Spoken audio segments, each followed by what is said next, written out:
Hi friends, কেমন আছেন আপনারা? সবাই ভালো আছেন? আমি ভাবলাম একটা বাংলায় একটা ভিডিও বানিয়ে নেই। যারা আমার বাঙালি ফ্রেন্ডস আছেন, যারা হিন্দি বুঝেন না, ইংলিশ বুঝেন না, ডাচ তো বুঝবেনই না। তো এই আমরা নেদারল্যান্ডসেই আছি, বেলজিয়ামের বর্ডারে বা বেলজিয়ামের বর্ডার নেদারল্যান্ডসে। তো এইটা হচ্ছে গ্রাম। আমাদের দেশে যে রকমের গ্রাম, এই রকমের একদমই গ্রাম না। এই দেশের গ্রাম এইরকমেরই হচ্ছে। অনেকগুলো ইউরোপিয়ান গ্রাম এইভাবেই হয়, কিন্তু একটু পার্থক্য আছে। আপনি যদি শহরের বাইরে কোনো গ্রামে থাকেন, তাহলে আপনারা মোস্ট অফ দ্য টাইমস দেখবেন যে দুপাশেই বাড়িঘর আছে। যেমন এখন এইভাবে দুপাশেই বাড়িঘর আছে, কিন্তু একটু বাইরে যদি যান তাহলে এক পাশেই থাকবে, কারণ সামনের পাশ দিক দিয়ে আপনার জমি থাকবে, খেতি বাড়ি করার জন্য জমি থাকবে। তো এইটা আমরা সাগরের পাশেই আসছি। এখানে খুবই ফেমাস, এই দেখেন ছোটো ছোটো বেবি ঘোড়াগুলো।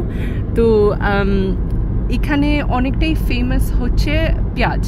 এখানে পেঁয়াজ কৃষি করা হয়, ফার্মিং করা হয়, আলু অ্যান্ড স্পিনিচ। কিন্তু সব থেকে বেশি ফেমাস পেঁয়াজ হচ্ছে এই এলাকার জেইল্যান্ড, যেটাকে বলে জেইল্যান্ড, নেদারল্যান্ডসের জেইল্যান্ড। এইটা হচ্ছে সমুদ্রের পাশে একটা ছোট্ট জায়গা, একটা ডিস্ট্রিক্ট। তো আগে গিয়ে সমুদ্র, যদি আজকে আমি সমুদ্রেতে যাই তো আমি আপনাদেরকে অবশ্যই দেখাবো। কাছ থেকে একটু ছুটি পেয়েছিলাম, তো ভাবলাম একটু বেড়াতে আসি। তো একটু বেড়াতে আসলাম বর্ডারে। আসলে আমি কিন্তু জেইল্যান্ডকে অনেক ভালোবাসি, আমার খুবই ভালো লাগে। আর আমি যখন লন্ডনে থাকতাম তখন আমি কিন্তু কোনো শহরে থাকতাম না। আমি খুবই একটা ছোট্ট গ্রামও বলা যায়, বা টাউন যেটাকে বলে, টাউন থেকেই আমি এসেছি। তো আমি খুবই শান্ত সৃষ্টি জায়গা পছন্দ করি।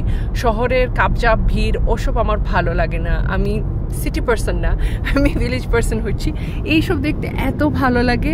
আর অবশ্যই দেশের কথা মনে পড়ে, ওটা বাংলাদেশ হোক আর ভারত হোক, যেখানেই হোক না কেন, দেখতে তো একই দৃশ্য। তো ভালো লাগে।